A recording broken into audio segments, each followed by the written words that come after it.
کله چې یو ماشوم جاړي او یو ماشوم زیل کوي یا یو ماشوم د هغه ودرې او په دې خوب کې یریږي ټوپونه وایي نن درته یو ډېر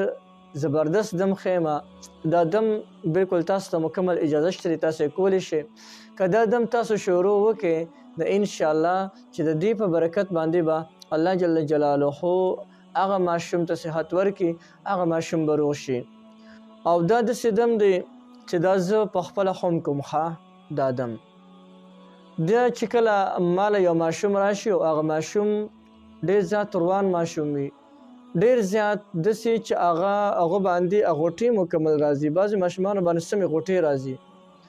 داسې ماشوم چې هغه باندې مکمل د غوټې راځي د جړا والا او سمې سلګۍ نیسي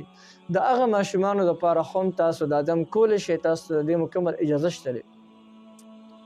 او الحمدلله چې کله پې باندې مونږ ماشومان دم کو بالکل همغه ساتي الله جل شانه هغه ماشوم له شفا ورکوي د هغوی جړا بس کېږي تاسو هم کولی شئ دا کمې خویندې چې دا ویډیو ګوري هغوی هم کولی شي کم وروڼه ګوري هغوی هم کولی شي دې دپاره د ټولو اول قل اعوذ برب الفلق صورت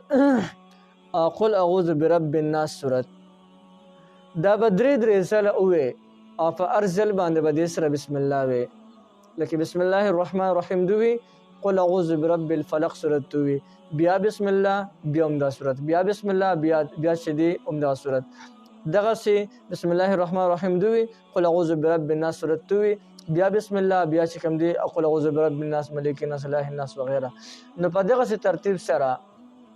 نو دا به شپږ ځله دا صورتونه برابر شي او شپږ ځله به بسم الله الرحمن الرحیم برابر شي او دا ماشوم به تا ته مخامخ ناستې بالکل د ستا آمنے سامنے به ناستې او بیا به دا په دې ماشوم باندې شف وکړې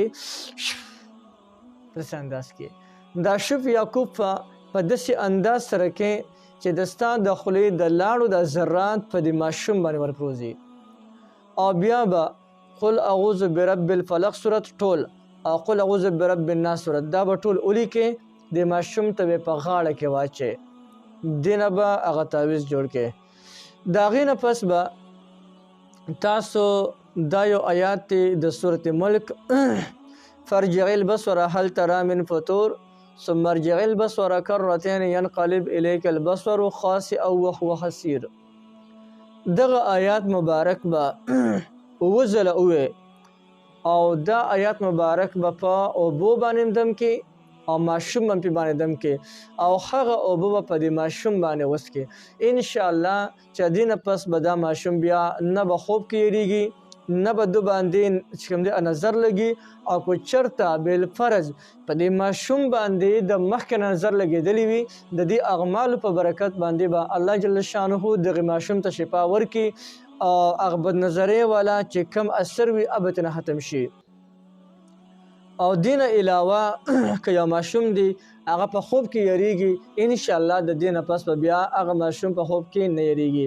یا یو ماشوم د ډېر زیات چې کوم دی هغه جاړي یا چې کوم دی هسې بس یریږي نو د دې عمل نه پس به هغه بالکل چې کوم دی هغه به نه یریږي نو یو ډېر زبردست عمل مې درته وښولو زبردست دم مې درته وښولو بالکل یې تاسو کولی شئ تاسو ته د دې مکمل اجازه شته دی هر سړی د دې نه پیدا شته شي